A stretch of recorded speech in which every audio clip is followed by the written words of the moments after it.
right, here we are. We're live. All right, here we go. Well, thanks for joining us, Denise. Boy, it's nice. It's always a pleasure to talk to you. Yes, it's always too far between. That's for sure. Yeah, it is. Although we did get to have dinner not too long ago with That's right. the families, which was nice. So it was pretty good. Yeah, I'm not sure if you've been following what I've been doing here online. I post a few of these videos on Facebook. Yeah, check them out. They're awesome. Oh, really? Okay, I wasn't sure. Yeah, and what I'm doing is I've been going back to different people in different parts of my life in different areas, right? So school and, university and work and all these kind of things. So then I realized I didn't get anybody from Looseland yet. And Amber's like, well, you got friends there. Who do you want to get? She's like, you should get Denise. I'm like, you're right, I should. Yeah, because I think we've crossed every path.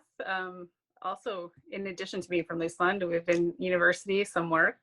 So yeah, I never even thought about that, but you're right though, because we actually worked together briefly, went to university together for a little while. So we've crossed on several different kind of paths there. Yep. But we've known each other, and I was thinking this too, like it's probably since preschool that we've actually known each other. Yep. I was thinking about that too. That was probably it. And then that was it. And then, so how many people out there know people from the time they were 4 years old that aren't their parents? And you're probably one of them. Yeah, so true. We still tolerate each other, which is even more incredible. So, exactly. And we've been through some pretty crazy times too, which is also pretty good. So, but you're a farm girl from Looseland, Saskatchewan. That's right. Yep, born and raised. Take the girl off the farm, but you can't take the farm out of the girl. Yeah, no, you can find me shoveling the snow out there. That's for sure. In the toque and the boots and the big mitts. Yep. Yeah. And this is kind of weird because, like, I know so much about you, but like, how do I talk about you too? But maybe I just get you to talk about yourself. And I know you're actually kind of a private. You don't like to. It's not like you're totally introverted or anything else, but you're not one to look for the spotlight or anything like that, right? Or expose yourself too much out there. Nope. Yep. So that's my job. I'm going to expose you. Okay. Good luck. And we were in kindergarten together. We were in Mrs. Etcheberry's kindergarten class. And our class is so huge that they split us up after a little while, brought in Miss Tesluk. Yep. And I had a crush on Miss Tesluk. She was lovely. She was great. Yeah. And then you're a part of that half of the class too, which is kind of cool. So yeah. I had been talking to Shantice about this too, and she wasn't in our. I was like, did she come in grade 1? And she's no, I came in during kindergarten, but we would have missed her because then she would have been in Mrs. Etcheberry's class in grade 1. So that was kind of cool talking to her about that. I didn't really understand that though. So, and again, it's kind of funny because Shantice, she wasn't there the first day of kindergarten. So, she wasn't there the whole way. Yeah, exactly. It's so stupid being in a small town. That's the way your mind works, right? So yeah, totally. You're the second born daughter out of 3 daughters and 4 kids overall of Dale and Marlene. That's right. Good old Dale. Older sister Julie and Lisa are 2 years apart from us. Split us apart there. So right in the middle. And you're about a month and a half younger than me. So I used to be proud of that fact. Now I'm not so proud of that. You're younger than me. I know a month and a half counts for a lot these days. That's for sure. It does. Take that 45 days and use it wisely for yourself. Yeah. So. Yeah. Yeah. So you guys grew up on your farm. Do you guys have cattle? You had cattle there, I take it. We had small amounts of cattle and small amounts of land. So yeah, just enough of each, I think, to keep things going. Yeah. Yeah. Yeah, same with us, right? And I think Dad sold our cattle probably sooner than your dad did. And yeah. We had a little bit of, we always had a heifer, sort of a thing for a while. And we had a horse for a little while too. But oh yeah, we did too. Yeah, I dislike the large animals. I dislike the cows. I dislike the horses. They scared me. So yeah, that part wasn't fun. And I disliked being forced into being a part of the 4-H club as well, and having to have a cow as a pet, or a steer as a pet and trying to train it. So Wow. yeah, the big animal parts were not my favorite parts of the farm, that's for sure. That's interesting. Well, I know Dale, he wanted a boy there in the family, so he had you girls. So you guys were tough. Yeah. Like, you guys were doing all the hard chores. He tried his hardest. Yeah. I didn't do 4-H. I'm okay with that. Yeah, it was. Yeah, it's character. It was character building and Yeah. experience, and yeah. I think I would have appreciated it now, but I'm kind of glad I didn't do it at the time, though. Yeah, I don't know if I appreciate it. I really don't know. No, it just heightened character's not that important my fear. Yeah, heightened my fear of large animals. Yeah. Betty, my mom, wanted to talk. She told me, I talked to her last night. She's like, tell Denise to talk about music festivals. So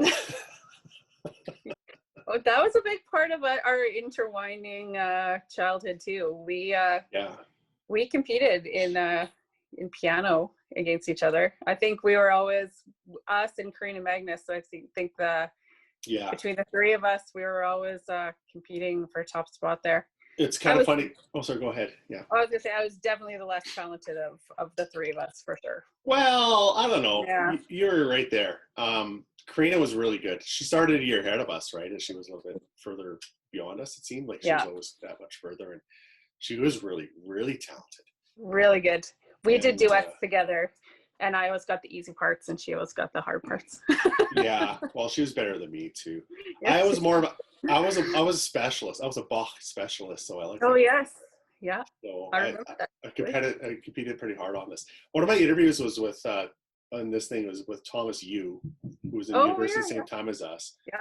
And Thomas is like a world-class amateur pianist now. He's an amazing guy, and just a really nice guy too. But he was like same way. Like he was better than you and I, for sure. But he didn't like piano lessons either. Like he hated it as well too. And I had to get into his teenage years before he kind of clued in. Like he realized he's actually pretty good at it and could succeed. And wow. Like I told him, I don't think you and I would have been a world-class pianist, but who knows? Like we might have, if we would have caught on a little bit later in our teenage years, caught our fancy. There's like, we had that sort of background. Definitely. We had the fundamentals. Anyways, did you do your Royal Conservatory? I can't remember. Well, yeah. Yeah. I did it I was in my grade 9 year. I didn't finish grade 9. That's pretty good. So yeah, and I did my theory 1 and 2, whatever that was called. Rudiments, or I forget what it was called. Anyways, I think I completed the second one. So yeah, you get up to grade 9. It's not bad, but I don't know. I want to be a rock star, and conservatory never taught you how to be a rock star. No, that's for sure. Kind of, that's always been my one thing about conservatory is they don't give the applicability of why you're doing this. Like, right. Like you could do this, and then if you do this, all of a sudden becomes this song or something like that. It makes you start to think like, it's not, because you're not there just to play those songs. You're there to develop a language that you can then utilize, in the future. So yeah, you don't see that big picture, and no one's really telling you that. Yeah, that's for sure. Yeah, I really kind of took it for granted, like when my kids started doing band, and like how when I started band, like I could read notes, I knew what scales were, I knew all that stuff, and they came in like stone cold because they never had any interest in music, and I never until band. But I really took for granted like having that foundation as like I think we started when you're 6 in grade 1. I think that's when I started. So yeah. I think it was half a year behind you on that, but yeah, like Chandra taught us, Jason and I first, and then we got in with Laurel after that. Right. Shortly after that, Chandra didn't teach conservatory, but she had the introductory books, whatever. That's what we took. Jason was in one music festival. He hit one wrong note. Well, what he did, like he put his fingers in the wrong place. Oh. And he played the whole piece, and then he was so embarrassed he never. Oh. He was. And the thing is about Jay, he actually had musical talent. Like he can whistle like you wouldn't believe. Like he can carry a tune. but he played, I think he played saxophone. Oh, yeah. In junior band or whatever. So I think he Yeah. might have, but no, I was the one that had to do it because I wasn't quite as stubborn as him with respect to my mom. Did Marlene make you, like she, Oh, yeah.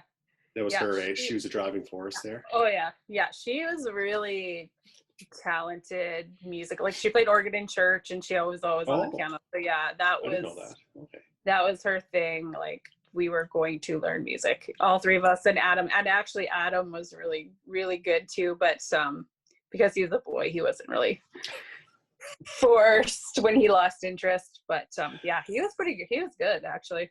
I don't doubt it. He's a pretty talented guy. Yeah. And Lisa went on. She actually continued that on. She became a singer, and she very did. good. Yeah. She is very talented voice wise, and yeah, she took voice and she was interested in it. So yeah, Mom just took lessons with Val Finley. I think when she was about, of course, 7 maybe, and yeah, carried that on. Yeah. Yeah. So she kind of salvaged it for all of us, I guess. One of us made it out of that group. Yeah. That's pretty good. Yeah, your mom, I know your mom was also involved with the music festival too. My mom definitely was too, right? So that was kind of cool because you get to see your mom around once in a while. Remember, she came by to visit a couple times, my mom, to talk music festival stuff. And I was like, Denise's mom's here. I was all excited. Yeah. So obviously, because you're Lutheran, I'm Catholic, we didn't mix very often in our families. No, that's true. So. That is true. The grandparents made sure of that. Yeah. Stay away from the Catholic boys. Yeah, it was always such a treat to go over to a Lutheran church too for us. And that's different, right? Because yeah, I remember we show you our arcane rituals at the Catholic church. Too, yeah. So pretty scary, like weirdo people right out of the medieval age that we have there. But our lessons were in the Catholic church, in the basement of the Catholic church. Yeah. So you got to visit that a little bit more than I would have. When were your lessons? Because mine were Thursdays. Mine were always Thursdays. I kind of think they're like Tuesday afternoons, like right after lunch, something like that. Yeah, and we got to sneak out of school, right? We did. Yeah, we got to miss class to go to piano. The farm kids got to do that. Oh, I never thought about that. Yeah, of course. Yeah. The farm kids would have done that, right?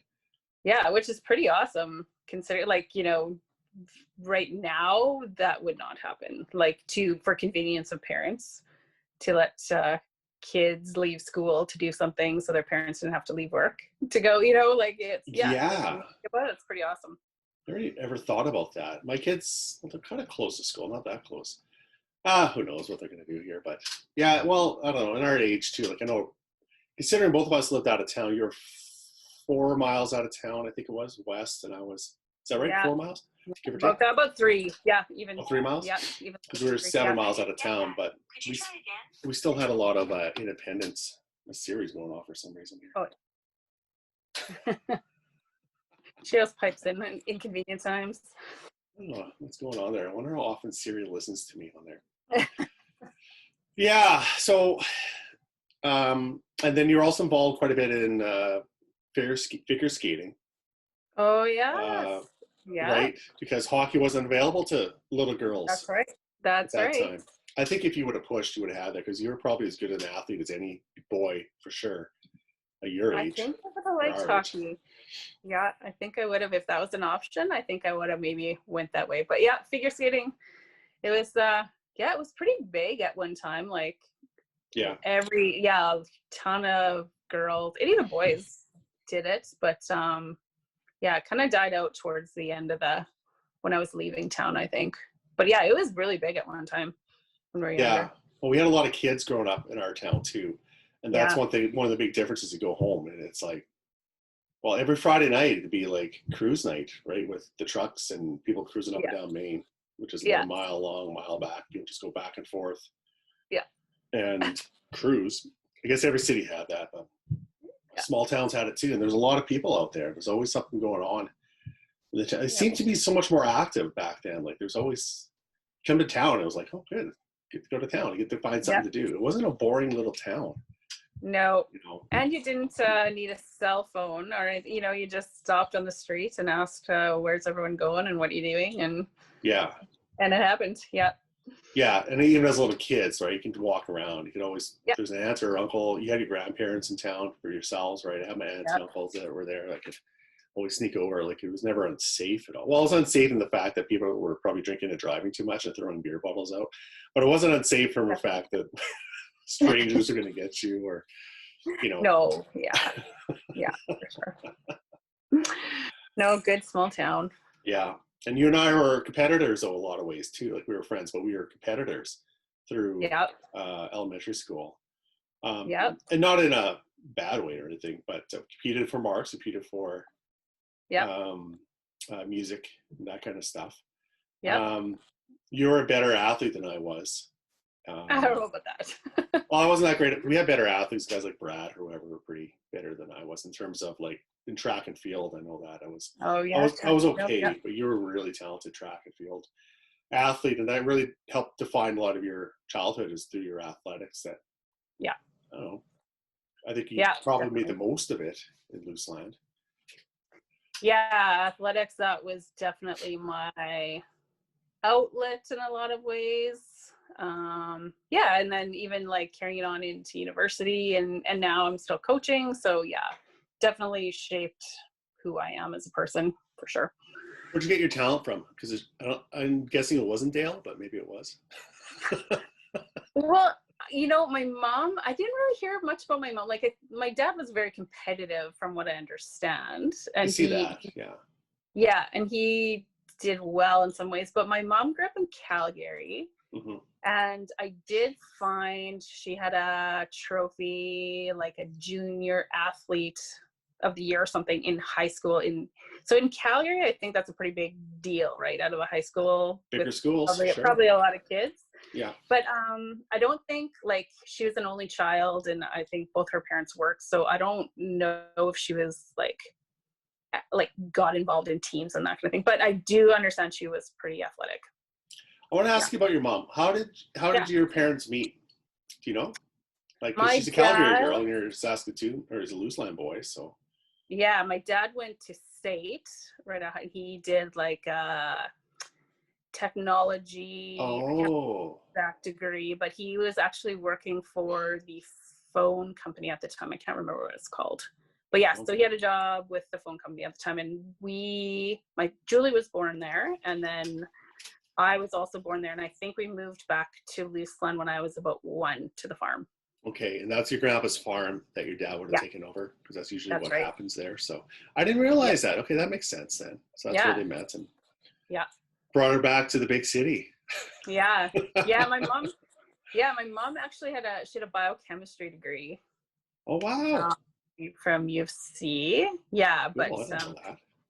Yeah, so she became a mom, and later on she decided wanting to do something. Like, I could always tell she got involved in every single thing. Like, this president's figure skating club. She was involved with the church and music festivals and everything. But she eventually decided to go back and get her education degree when I think I was 13, 14 years old. Yeah. Oh, I didn't know that. That's pretty cool. Holy cow. Yeah.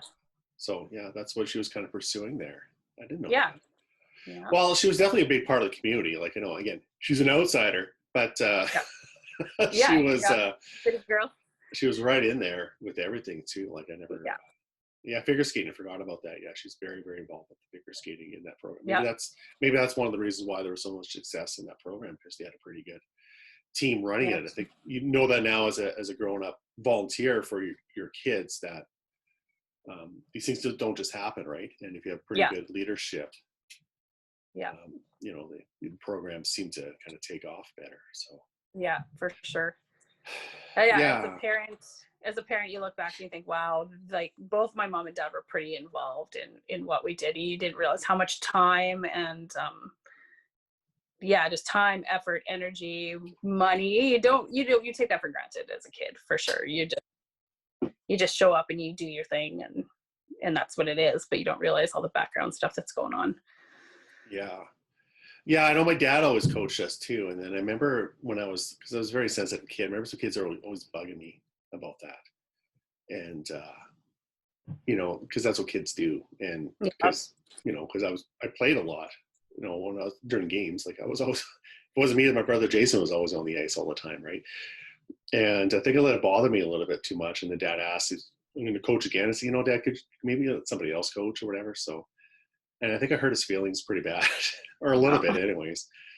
And because he brought it up a few years later, I felt horrible about that. And so now with my kid, like every year I ask Rogan, like, you want me to coach? He's like, yeah, I want you to coach. And then this year I'm head coaching. So he's like pretty pumped about that because it's not going to last forever. Right. Yeah. But I had a lot of fond memories by the fact my parents were involved in my life so much. Yeah, for sure. We definitely took it for granted. So, and there's only that short amount of time you have with your kids. And so you just want to make the biggest impact as possible. Maybe there's other people better, as I say, coaching, organizing than you are. And if that's the case, maybe you want to take a step back, but you got to be involved in some way. There's always a way to get involved, Yeah, exactly. So that's good. Yeah, you have pretty good role models for that for your kids. And I see that with, way you embrace, raise your kids as well too, like how involved you are and give them opportunities, and it's up to them to take those opportunities, but they have the opportunities. Yep. We try. That's for sure. Yeah. Never a dull moment there. When did your mom get sick? Or do you know? Yeah, she got sick. I think it was, so she passed away in 1992, and I think it was early 1990. Yeah, it was quick. I remember that. Very, very quick. Yeah. Yeah. Yeah, it was Thanksgiving weekend, I believe, 92. And I know that because I was at home from Notre Dame. So I was glad for that. I got to be there, get to come over to your house. And that was very strange for us, but. Yeah, I remember that. I remember all, like, you and Jamie being there. Yeah, it was, I don't know if if it was meant to be the timing, but it was so good. You guys were always so supportive to me. I got letters from you from Notre Dame. I do still have them. Do you really? So, oh God, they're such sad sack letters, Denise. Oh, but they're like, that's what I needed as a 16-year-old, right? Oh. That I had some people in my corner. I have like a cartoon of Captain Stupid. I do, on a piece of leaf sleeve. I really do. Yeah, I have my little burgeoning cartoon career. Captain Stupid, big muscle-bound guy who wasn't very smart.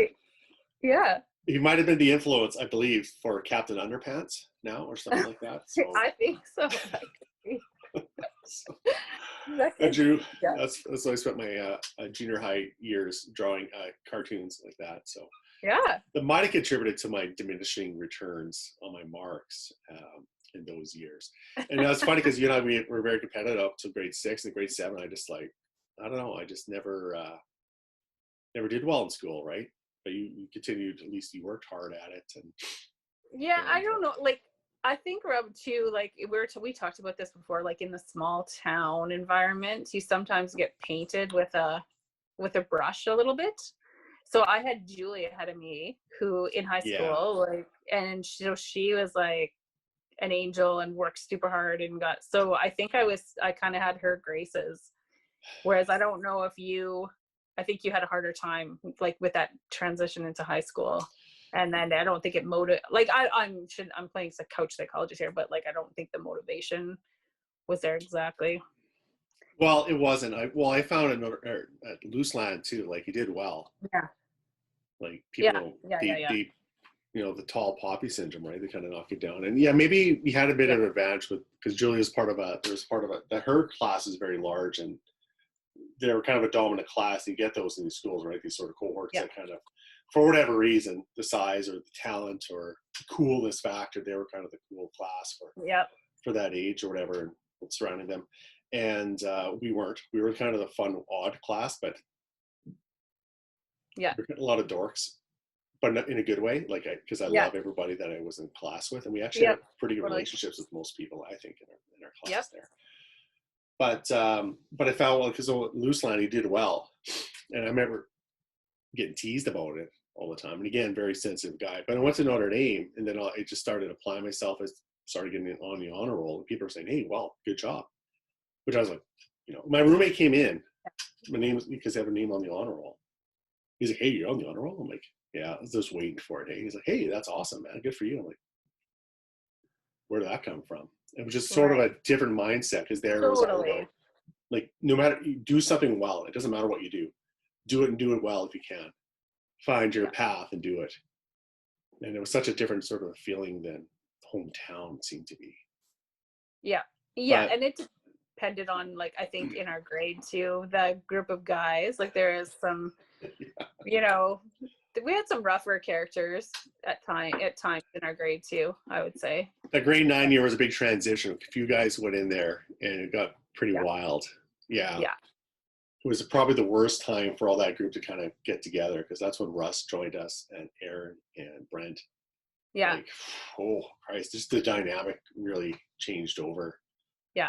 At the worst possible moment, because we're all like 13, 14 years old. Yeah. Poor teachers, man. Oh God. Yep. I feel bad about it, except like the school itself, though, there's some pretty, I don't know, like there's some really good teachers there, but it seemed to have lost a lot of direction. My parents, you know, they're big fans of Mr. and Mrs. Etcheverry. Yeah. When they had left, it because he provided really solid leadership in that there, and I don't know. That's their theory, or at least that's what we talk about sometimes. Yeah. I don't know what else it is. Maybe. Well, we have myself to blame too, I guess. But oh well.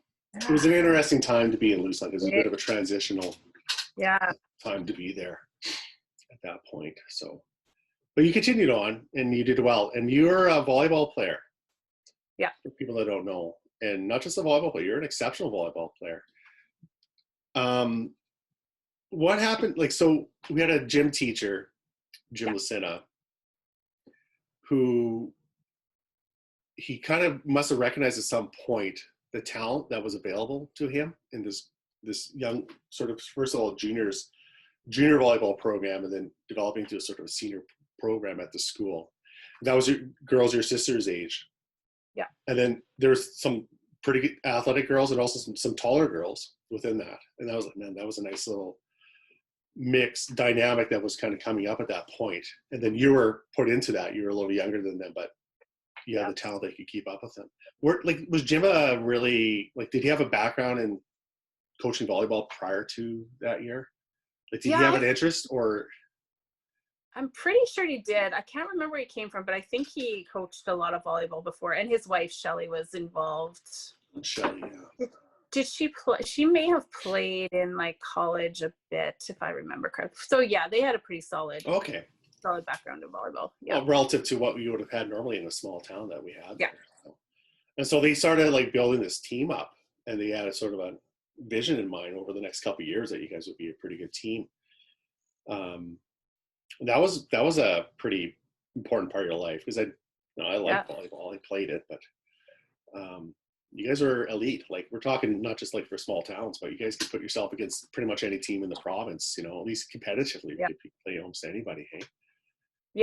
No, we did really well. And like I remember Jim did have, like, when I was in grade 7, so that group of athletes was in grade 9, he had a vision that we would win provincials when those girls in grade 9 were in grade 12. So that was his ultimate goal.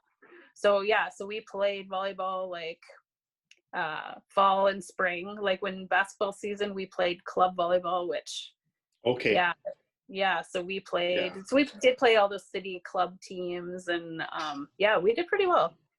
Yeah, that's pretty cool. That there was a big commitment for the girls in the class, the parents too, to put you guys into, right? Especially because you're from a hockey town where everybody kind of focuses on that. Then also you guys become sort of the stars, you know, for the town, and rightly so. It's pretty impressive, actually. And you didn't win it once, but you won it twice, didn't you? Win provincials twice. That's right. Yeah, you won it a year ahead before you realized you were going to win, right? Yeah, and we were actually able to host it on the second year, so that was pretty. I still remember playing in front of the whole town, like around our small gym, around the court was just packed with people sitting on the floor, and the stage was packed for the final. Yeah, it was pretty awesome. Yeah. The first time I was there for sure. You know, well, of course I was. I was always in the middle of everything, so.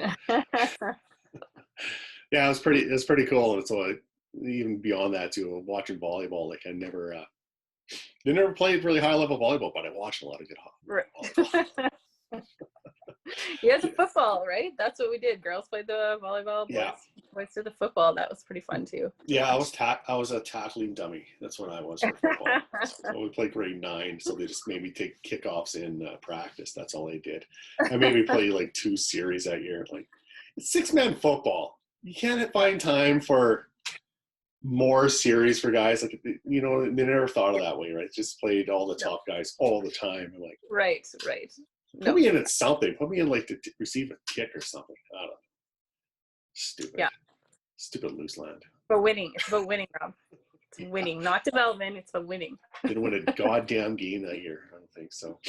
That was fun. I got my jacket, so yeah. Oh yeah. Got that out of that. So definitely. Yeah. So then you we had a lot of fun in school too. I was gonna mention that because your daughter is now, how old is she now? She's 16. She turned 16 end of October. Lovely girl.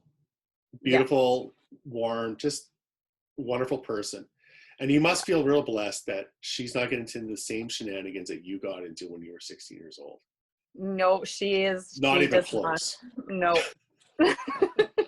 So yeah, Bryce and I are pretty happy about that. And sometimes we're like, this is okay. This is good. This is good. Yeah. Yeah, no, she's great, and she has no idea, and she'll never be even close to what you went to. It's not that you were a bad kid, but you had fun, and like you weren't a mean or anything person, but you were part of that crowd, and it was pretty fun. The stuff we were pretty lucky to get away alive, to be honest, right? Because the culture that we grew up in. Because I remember, because I have all these older brothers and sisters, looking at all the yearbooks. You used to go read the yearbooks, right? And it kind of dawned on me one time I was going through, it was like, Christ, every class for, Christ, like 6 or 7 years, at least one kid in that class had died from a car accident. That's crazy, isn't it? Man. It's amazing. So every year there's a funeral, pretty much, give or take. And there were some pretty horrible accidents too, right? Yep. Multiple people did too, and you know, Ben Heinz is an obvious one. He was very close to us, right? Because he was with Shar, who was a good friend of yours at the time. And I was like, we all knew Ben. He was like, he was the town's golden child, right? Good hockey player, good guy, popular, like gone, right? Just like that. Yep. You know, and affected everybody around him too. After you gone, I remember that. That was a tough one when he passed away. Yeah, that was. Yeah, that's one of those unforgettable moments in your life. That's for sure. So now we think that we're parents, and we got these little kids who are getting bigger. You know what I mean? Like I didn't really appreciate it even at that time. Even though I was kind of sad about it all, I didn't understand. Like, holy Christ, this must have a huge impact on the parents of this community. Which was a nice town, but that was kind of part of the culture, though, to just let her rip up and kind of living on the edge, maybe, or something. Yep. Pretty lucky. So at the same time, it was still pretty fun. So I don't know. It was. It's kind of a weird dichotomy there. So yeah, makes us who we are. That's for sure. We had fun. We all had fun. We're not going to get into those stories here too much. Let's bring them up. Man, probably for the best. No, probably not. So anyway, so you did pretty well in school. You're able to, or just able to graduate. I think you were pretty top of the class in the graduate kind of department. You decided to go to U of S. Did you have other offers anywhere else? Did you get a scholarship or anything to the U of S? I got a small volleyball scholarship at the time. Like, it's not like it is now. Like, I got a $500 like to cover my books. Really, yeah. I didn't have any academic scholarships. I had not from the university. A couple like graduating scholarship. Yeah. Right. Yeah.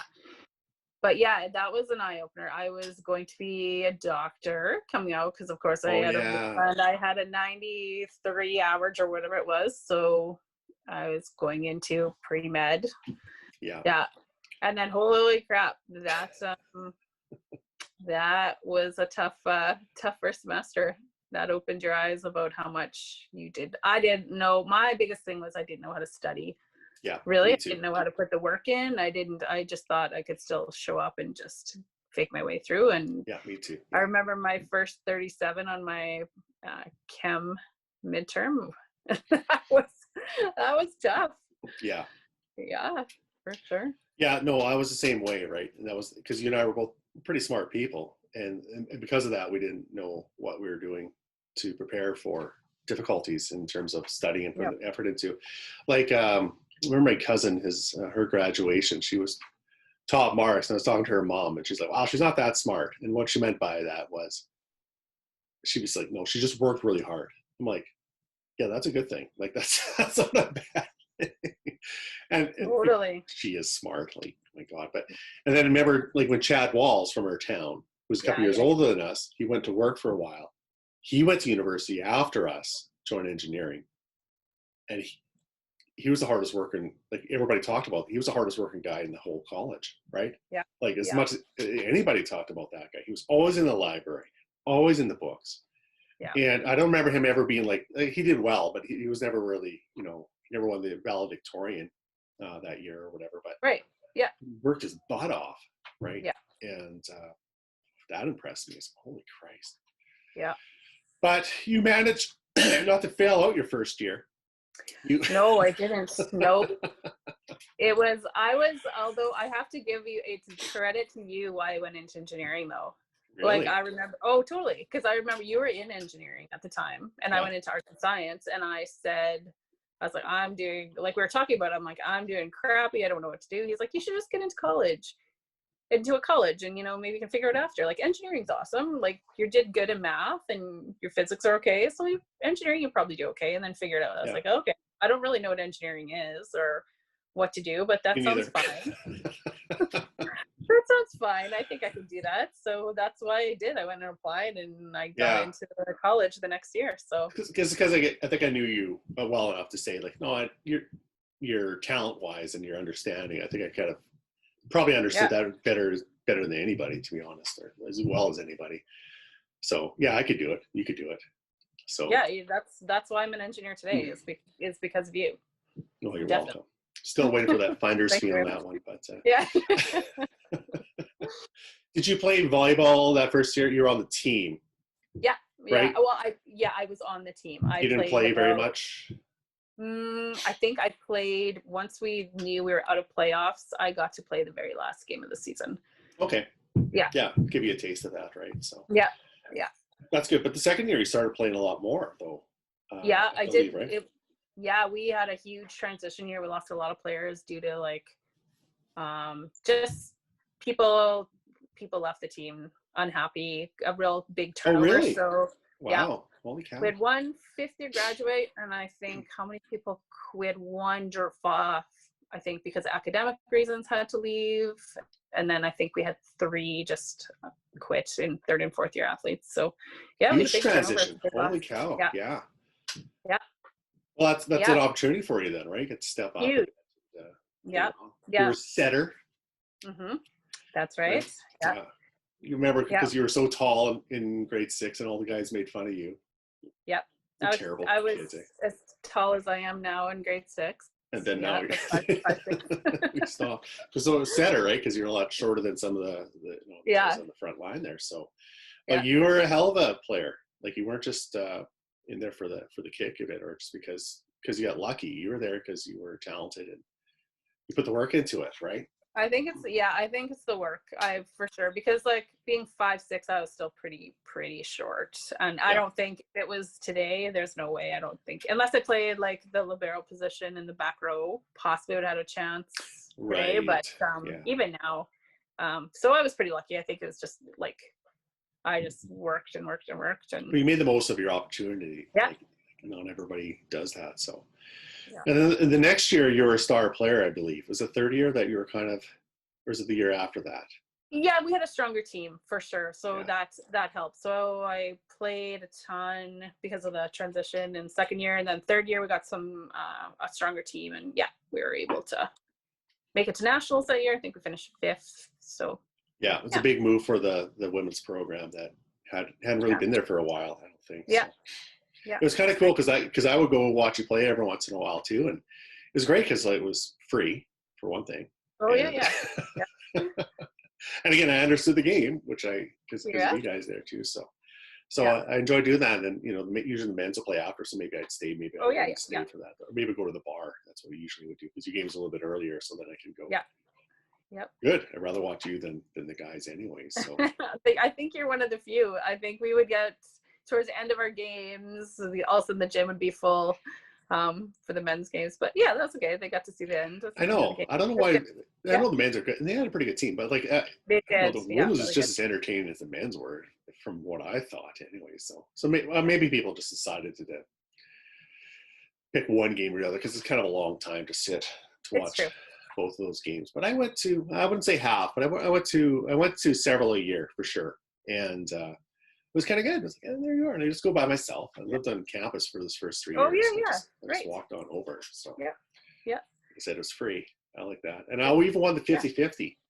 So I won about $64, I think it was. I did not know that. And that's awesome. Spent it that night at the bar. I was pretty proud of myself. So thank you for that. Yeah, I was like, so I think it's the last time I ever won a 50-50. I remember it was $64 though. But shit, whatever. Yeah. But you became you were an all-star though 1 year, at least 1 year. Yeah, I think it was the second team all-star. Canada West all-star. I think so. Yeah. And you were women's athlete of the year on campus. Yeah, 1 year. I know you're kind of downplaying that, but that's a pretty good honor, Denise. Though female athlete of the year, whatever it's called. Yeah, that was huge. That was a huge honor, huge surprise. Yeah. Yeah. Well, it was kind of cool because you used to go to Boston Pizzas on 8th Street and have yeah. And then your picture is right there because you have all the athletes there saying, "I know her. I know her." That's right. It's pretty proud of you. Pretty proud. Yeah, thanks. Luceland proud, like there's Jimmy Pattison from Luceland, and then there's Denise Meyer. So yeah. Might be some few others now. Who knows where that is. Yeah, for sure. Yeah, it's pretty cool. And then you're in engineering. You did. Well, there was no environmental engineering program at that time, but it was called So you went to Ag Bio, which is sort of close to environmental engineering.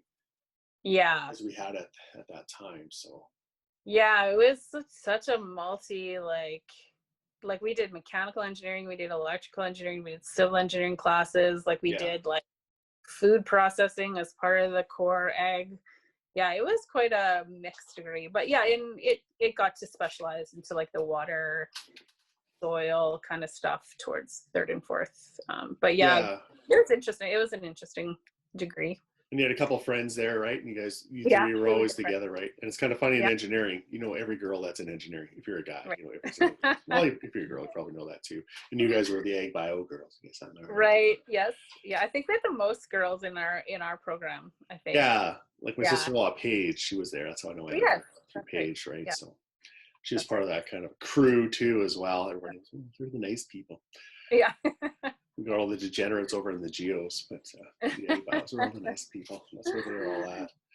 Yeah. So you got your degree, and then did you do your undergrad, your master's out of school, or what happened? No, yeah, not right away. So like that was when everyone was kind of going to Alberta for the oil and gas, and I don't know why I didn't find a job to make me move, and so I ended up actually like just working as a research engineer for a couple professors that got some funding. So Terry Fonstadt and Ernie Barber at the time had some funding to do some like environmental work with like hog barns. So I got paid pretty decently actually, and so I worked for 2 years as a research engineer. I didn't realize that. Okay. Yeah, it was pretty they were great guys to work for. So one of my friends, like Laura Ingram, we worked together, and we carried out their research projects for them. And then through that's when some opportunities came up to do master's degree. So that's when I got Lee Barber was looking for master's students. So I was fortunate enough to be able to do a master's program under him. And I worked partially again for him and some of his oil sands research projects. So I got some funding and I got some salary. And my graduate program was with Syncrude in Fort McMurray. So I spent some time there. Yeah. Oh, wow. I didn't know that. Holy cow. Yeah. Well, Lee Barber's a legend in the university there as an engineering prof. He taught everybody, well, he taught that first year class. I remember having him in first year class, and then engineering physics class. And then he, I remember I was supposed to do, for my degree, I needed to do I had a choice of doing either, what was it? Well, it was water or hydrology or something like that he was doing that fourth year. And I walked in, he's like, oh, this is not going to be an easy class. You guys are going to be doing assignments every week, lots of quizzes, all this kind of stuff. So I walked out, talked to Malcolm, our geology advisor, and said, I'm not taking this class. There's a petroleum engineering class. Can I take that? I said, yeah. And I walked out. I literally didn't do a damn thing. I just started, and then just started going to class, and lo and behold, I was registered. Like, that's it's funny. In fourth year in engineering, you kind of do whatever you want, right? They just want you to go on by that point. Just want to be done. Yeah, totally. All I heard was lots of work. I'm like, oh Christ, I don't want to, because I knew I was going to go to. That's a funny. I knew I was going to go to Calgary to work in the oil patch. So this is probably a better degree for me anyway, or class for me. But looking back, I wish I would have taken that class. Oh yeah. Now working with the company I'm working with now, like so much. Well, it's everywhere, right? With it might have been groundwater. That might have been the class it was called. Oh yeah, probably. Tough class, but very good class. But the groundwater is everywhere, right? In any kind of engineering.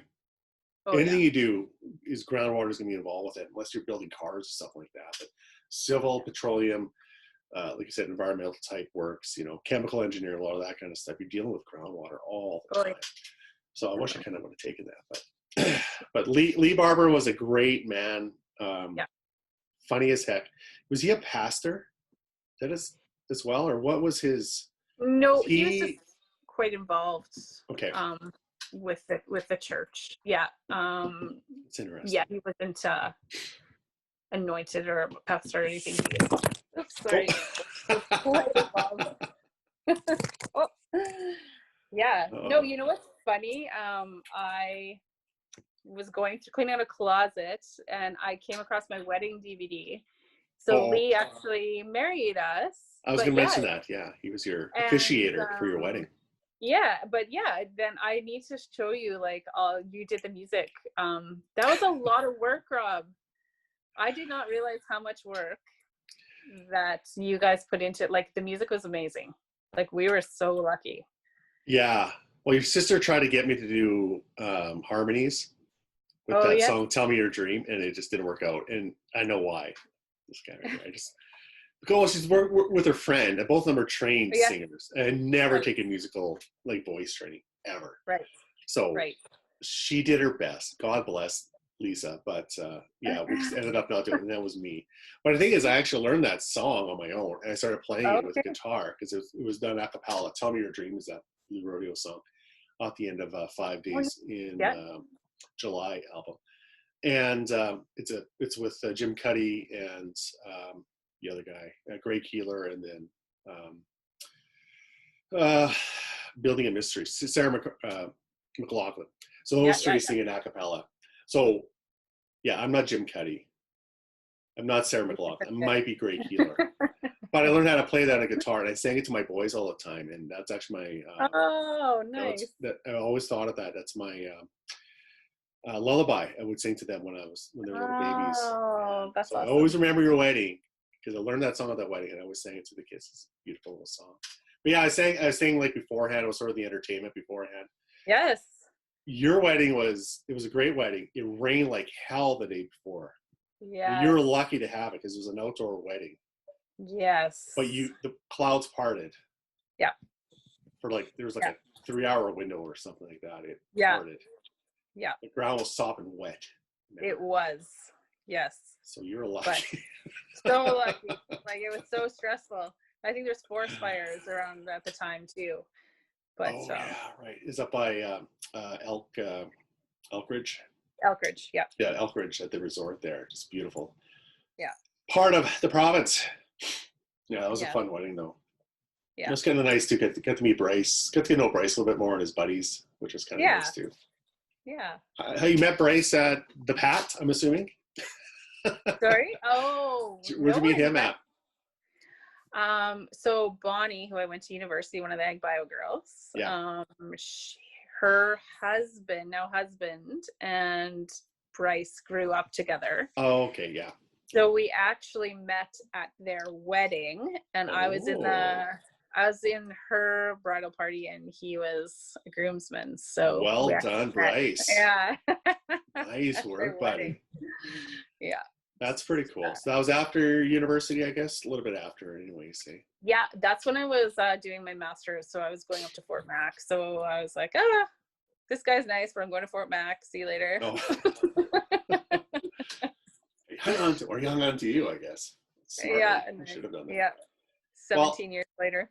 I tell you, like, because I know you, and we've been through a lot there too. And I remember the relationships you had before him. Yes. And I'm going to tell you this, like, because I knew who you were as a person. Yes. But when you were with those other people, that other person in particular, you weren't yourself. And I you could agree. tell you weren't yourself, and it's like you changed, or even when you're talking about it, you changed. You were a totally different person, and I knew why Bryce was good for you, because you were exactly the same as you always were. I agree. You know what I mean? Yeah. And he treated you just like you deserve to be treated. Yep. With respect and love, and that was it. He didn't idolize you. He didn't degrade you.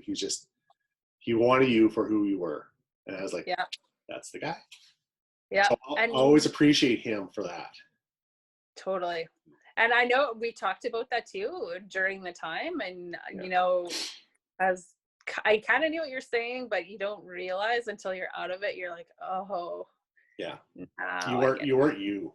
Yeah, you weren't who I knew from growing up with you, right? So no, I agree with that one. It means a lot to me though, and he's still a great guy. I think if I would have ran into him on the street and met him, we probably would have got along. But so it's kind of nice to know that he is the guy, that kind of guy for you. So, and he's been helpful too. He's been helping with the soccer this year. Bryce is a men's coach for the U of S Huskies soccer team.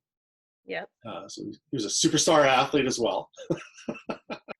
Yeah, he was. Yeah, I can see Owen. I can see our son. I can see Bryce. He has no interest in sitting still or reading a book or anything. All he wants to do is be doing something. Yeah, so I can see what Bryce was like as a small child. Yeah. Yeah, that's pretty cool. Yeah, well, he's a driven guy, and so thank you for advising us for the soccer program for Sam. Yeah. Very, very happy. Awesome. So far. That's the way it is so far anyway. So I think it's the right move for Sam. I like the club program, like sort of that club model better than what I've sort of seen in the minor hockey model, because I started to see the politics now, like we're at an age now for Rogan. You're starting to see that sort of politics, like kids on the wrong team, right? And you're starting to see that little conflict, and it's like, well, shit. Yeah. And honestly, if it was up to me, I'd just like maybe have one elite team, then everybody else just split them up. And the reason is kids just want to play, and they just want to play with their buddies. And at this age, especially, they don't care about winning or losing. They just want to have fun and try to score goals. And in life, like, you're gonna have duds on your team in work or clubs or whatever you're part of, right? Yeah. And you can't just ignore that. You got to learn how to work with these people. Absolutely. So how's Owen doing in hockey this year then? Yeah, really good. He is second year Pee-wee, so playing AA. He's on one of the 6 teams. The Saskatchewan. Citywide or? Yeah, citywide. Yeah. So he's on the Saskatoon Thunder. Okay. Yeah, so he's having a really good time. Randy Smith is his coach, and he runs a serious academy of hockey. So he's a non-parent coach. He's just tons of experience as a player and coach. Wow. And he's awesome. He's like kind of old school, like you be on time, you're a part of a team, everybody's important on this team. Like he has I really agree with his philosophies, and Owen's having a great time. huge amounts of respect for them. And yeah, it's fun. They're having fun. I like that idea too. Like with the soccer as well, you see these kids who are they get coached by people who aren't their parents, and I kind of like that idea because again, people actually with some experience coaching, Yeah, a little bit more. Not that I don't enjoy coaching, but I know there's better coaches than I'm out there too, and just I like seeing that sort of the club level. You start seeing that a little bit more. Yeah, Like these guys they may have gone to coaching because they were parents, but it doesn't mean that's why they're yeah, coaching now. Just because yeah, they're good at it. So that's good. And Addie plays volleyball, yeah. I believe, and you're helping coach that. Yeah. So Speaks parent coach. I'm the parent coach there. So yeah, it's been a couple of years now, but yeah, but you're a parent coach that happen to have a high level of experience. So yeah, have some experience better there. than me coaching soccer. Yeah. No, I have a really good group of girls. They're just out there to play. Yeah, they work at it, and yeah, it's fun. Yeah. Does she have other interests at all other than doing that, or any other activities, or is she just a regular teenage girl? Yeah, she's tried some stuff. She was a dancer from like 8 3, and she stopped when she was 14. So she did that for a while, but but she has a job. Something I never had until I was like out of university. So you worked on the farm, Denise. You had a job. Well, I worked on the farm. It's an unpaid job, but it's a farm. Yeah, it's true. What does she do now then? Sorry, what is she doing? She works at Wetzel's Pretzels in Center Mall. So she opens a store and she closes, and she checks, the per hour revenue to see tracking all that. Holy cow. So she's really learning a lot of practical real life responsibility skills. Good for that kid. That's awesome. Yeah, she works really hard. I don't go to Center Mall too much, but I'll remember now next time I go there. Yeah. I'm hankering for some pretzels. Yes. Yeah. On the other side of town, and plus we're snowed in anyway, so can't even get down the goddamn street. True. Oh, I pushed out a half a dozen cars now, and every time I go out, I'm pushing cars. Every time, it's just so stupid. So yeah, it's ridiculous. Finally had enough. My city councilor, though, he's incumbent. It's Troy Davies, hey. So. Oh, okay. Yeah. He's the only guy that's not running against anybody, I think. So, although I'm friends with Troy, so I'm okay. Right. But I still send the odd message. Come on, Troy, get better. Do better than that. Yeah, get those plows out on the residential. Oh, it's crazy. Yeah. Okay. I want to talk to you a little bit about being an engineer, and as a woman engineer, because you work a consulting firm, and you guys specialize in, I think, coverings and you work in oil sands or reclamation type projects quite a bit. I think I'm not sure if that's your exclusive sort of domain, but that's kind of stuff that you do, right? Do reclamation projects of brownfield sites. Right, we do mine closure. Mine closure. Okay. Mine closure. So closure of waste facilities from mining. So the rock stockpiles and tailings facilities. So we do things at the end when they're ready to be closed, and also help guide construction of them from the beginning. So you maybe don't have to do as much work at the end, covering them. And so, mine closure work. You started doing that probably soon after you got your degree, your master's degree, maybe even before then. I'm not even sure.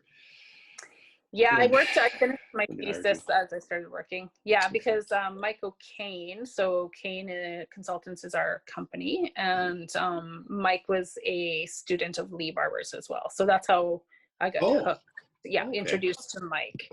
Cool. So so we're all kind of, when we started with Mike, I think I was the 5th employee, and we were all students of Lee Barber's, basically. Yeah. So I remember though, because you were working with them and you were a young mom, young parent. Yeah. And I know it was very difficult for you because they had you flying all over the place. And that's what you were doing. Half your time was on the road or in an airplane somewhere doing your work. And remember that was something going on there. And I suggested, maybe why don't you want to come over here, work with us instead for a little while. And yes, again. So we worked together. Influenced my life. Which is pretty cool. Life. Yes. I should just be your life manager. Totally, you should. I wonder I need some guidance. More people should listen to me when I tell them to do things. Totally. Came over work with our environmental leadership group, and I'm not sure how long you were there for, but you were there though actually during Fukushima, right? And that's really devastated our industry, huge, because uranium mining got hit hard. So you're right. We're flying high. I was like, hey, come join us. Come join us. We're doing great. We need people like you. And then, you know, it wasn't that like environmental leadership went down. It's just that the money we have for projects was, you know, we had to kind of, you know, prioritize what we had to do, like cut workforce and all that kind of stuff too. So kind of too bad, because you guys are doing some pretty interesting work there. It was interesting. Yeah, I started in February 2011, and Fukushima happened March. Yeah, I remember that. I was like, whoa, what is this? I remember because I was just getting in, like, more familiar with the industry, and then that happened. And then I think I left May 2013. So 2 years later, until all of a sudden, I think maybe it was March 2013, everything started the emails with the cuts started coming out, and that environmental leadership, you could just see it was not going to be a priority group. So in the leadership group, I should emphasize, in case somebody wants to get fucking mad at me over this or anything else too, we still have our environmental commitments. It's not like we're not doing that. The leadership was looking for opportunities for improvement, stay more cutting edge on technologies and that kind of stuff. And that was kind of a cool job. 2013, that's when cuts started happening, and that's why I got to move to my role, because Rob, we want to keep you, but your position's gone, so you want to try this position instead. I'm like, okay. But I remember you telling me though that people, because you knew them better than I did, the people I end up working with, Wayne and John, you said they're good guys, and you're right. They're actually some of the main reasons why I stayed and why I'm still there, actually. Well, Wayne's retired. Right. I should have Wayne on here. He'd be a good guy to talk to. Yeah. He's a wonderful man. And then John's still there. So John kind of moved into Wayne's role, but really Wayne's role got split up between me and John. So I'm doing like 3 or 4 jobs right now. We're both doing like 3 or 4 jobs than what we did when we started. Awesome. Oh, it's tiring. But anyways, but you got at least your feet wet in the corporate game a little bit. And you got to see the other side of things a little bit, which you hadn't done before. Yeah, that was a great experience. Even though it was only 2 years, it was really, I went back to O'Kane in June 2013, but it was like, totally got to see a different side of where clients are coming from. So that was super valuable experience. Yeah. And by doing that, I think we talked about this before, but you think they seem to appreciate it a little bit more, like say they want you back and they can make your life a little more manageable, right? Like not put as much strain on your personal life. And is that right? Yeah. We definitely hired more people after I left to kind of spread out the work a little bit more. So we were pretty young, or we were engineers in a business, right? Trying to run a business. So there's lots of learnings. Even over that 2 years, I think when I left, maybe we had, I don't know, under 10 people. And when I came back, we probably had just about 20. So we almost doubled in size. In those 2 years. So that's probably a good lesson to learn, I think, for any young engineers out there too, or anybody in any kind of professional group too, like that. Just because you're getting worked off your feet, like you have options, and they may need you more than maybe you need them, and maybe sometimes there has to be a way to let them know that. You know, at the time that, like, you know, it's not that you didn't want to work there, but it was just more. It was super hard. It was unsustainable for the life that you had, right? Yeah, so, for sure. As a woman engineer then too, one thing I don't know about you is about being a woman. You know, I am in touch with my feminine side, but not that much there too. Do you see like things changing at all, or do you see advantages or disadvantages from that perspective, entering the business and then working with clients at all? It's interesting. Like when I find it really interesting when I was out in the field on mine sites. I can think of one particular project. I was kind of the senior engineer on the project. It was overseeing like the construction of a design, and I had like a first year engineering male graduate with me, and the foreman would always default to talking to the to the male person. So that was kind of interesting. Like there has been times like that. There's also times where they kind of treat you like a woman, like not that you don't know things, but like, oh, like, let me carry that for you. It's, you know, can I help it? Which is very sweet, but it's kind of funny too. But disadvantages, I don't like, it's our company. So our management team has 8 people on it, and 6 of those are female. So yeah, we're in a pretty good spot where in my company we have a lot of young female engineers, and then our management team is female engineers. So I'm very fortunate to work in a company like that. Yeah, and not like as a female engineer, just a couple examples of dealing with site people more has been a little bit you kind of have to like speak up and show that you know what you're doing, corporate wise or with management teams. I haven't noticed anything like holding me back or anything like that, but yeah Well, again, because there's hardly any women in engineering, but there's a lot more, and I think your field, you're starting to see a lot more.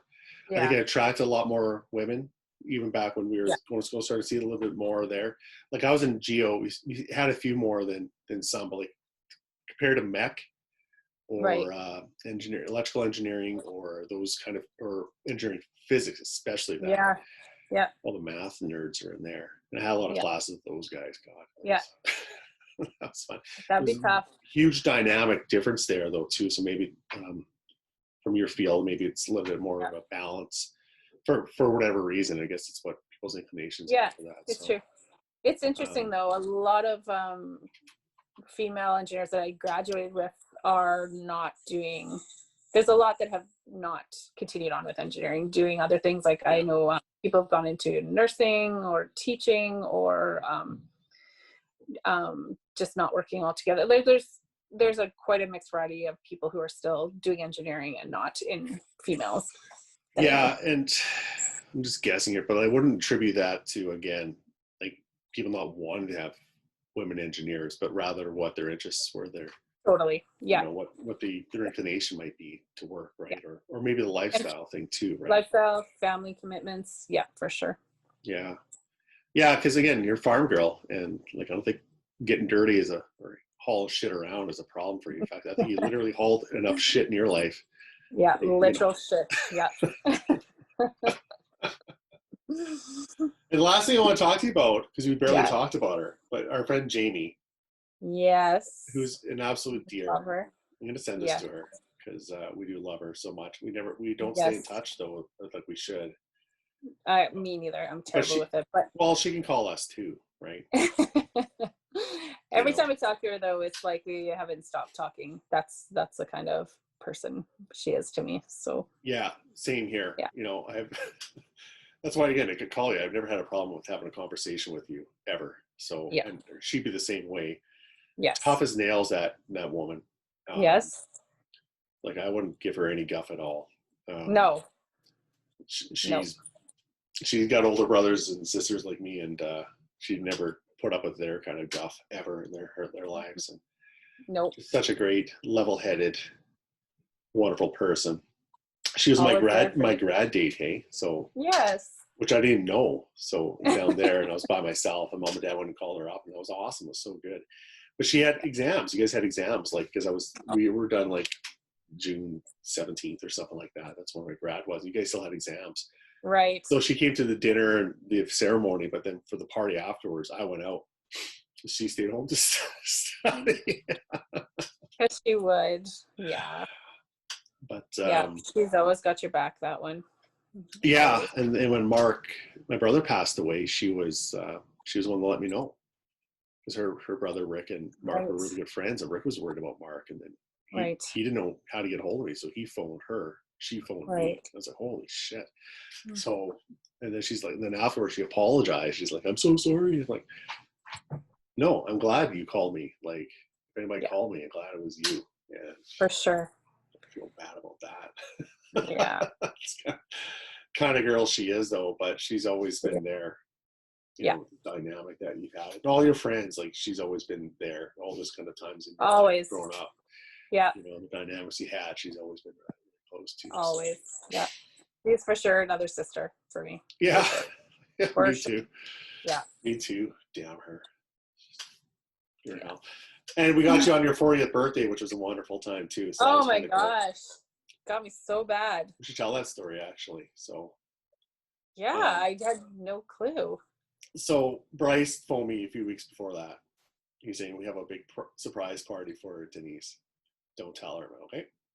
I said, we're bringing Jamie up. I said, okay, and you're coming over. Oh yeah, for sure. And then Jamie came in early, and you thought that was a surprise, and it was. Yes. She surprised you on your 40th, and you were so excited, and you guys were going. Yes. I forget what you were doing that day. We got her nails done. Yeah. Yes. Pedicure, manicure. Yeah. And then you phoned me up. Oh hey, yeah, that's right. We got to phone Rob. So she phoned me up, and I was literally on my way over to the party house. Right. Oh, I don't know. We're gonna got plans tonight. I don't know if we're gonna make it. We're on Circle Drive at that point. And Amber's right beside me. We're ready to go. And and then you walked in and you're like, I just got here. Here we are. Happy birthday. So that was a hell of a good party. So you got me so good. Oh gosh. Yeah. Yeah, that was awesome. Man. Good times. Yeah. You have any questions for me at all, or you know about me as much as I know about you? I think, but no, I was thinking about all like that you covered all that, like the one thing, the kindergarten, the music festivals, the like my memories of you are wearing like the Boston Bruins matching pace setters and shirts. Good. Yeah, that's my memories, like young memories. Jersey. Yeah. Yes. Jersey. Yeah. Oh yes. Yeah. Definitely. I wore that thing probably 6 days out of 7. I could not wear that. Was not allowed to wear that to church. I'm pretty sure. How many? Did you have a couple school pictures in it? Oh yeah, that's a good question. At least one, if not 2. At least one, if not 2. And any picture of me in the yearbook, I was definitely wearing that jersey somewhere. Yeah, for sure. Proud of it. I was kind of pissed. My dad didn't know what to put. He put number 77 on there. They wanted to put Huck or Bork, Ray Bork. I was like, well, you put the name of the player, man. That's who you do. Because, like, I don't want to be myself. I want to be Ray Bork. Oh, yeah. So I was kind of mad they left that blank. But remember that jersey? Mom must have given it away at some point, unfortunately. But, it probably won't fit me anymore since I got it when I was, like, 12 or whatever. Yeah. Yeah. You have to check on that one. But, yeah, that's my memory. You in Boston. In your Boston jersey. Yeah. Yeah, I like my Bruins. That's a good time, so. Yeah. Well, I'm gonna let you go then. So okay, because it's nice catching up with you, and I can't talk too long because we got to get together again sometime soon. So maybe we'll get together at Christmas time, or hopefully all the roads get cleared and our COVID. Yeah, they might shut it down like they are in some other provinces, right? Where they don't even allow like family gatherings anymore and stuff. I know. Jesus Christ. I know. It's got to stop. It's got to stop. Well, maybe we'll do this again. Just do a chat. We don't even have to record it. We do whatever we want. That's the best part about this thing. So. Yes. Okay. I think I'm still recording here. Yeah. Well, thank you, Denise. Say hi to Bryce. And I will. You say hi to your family too. We'll take care. You too.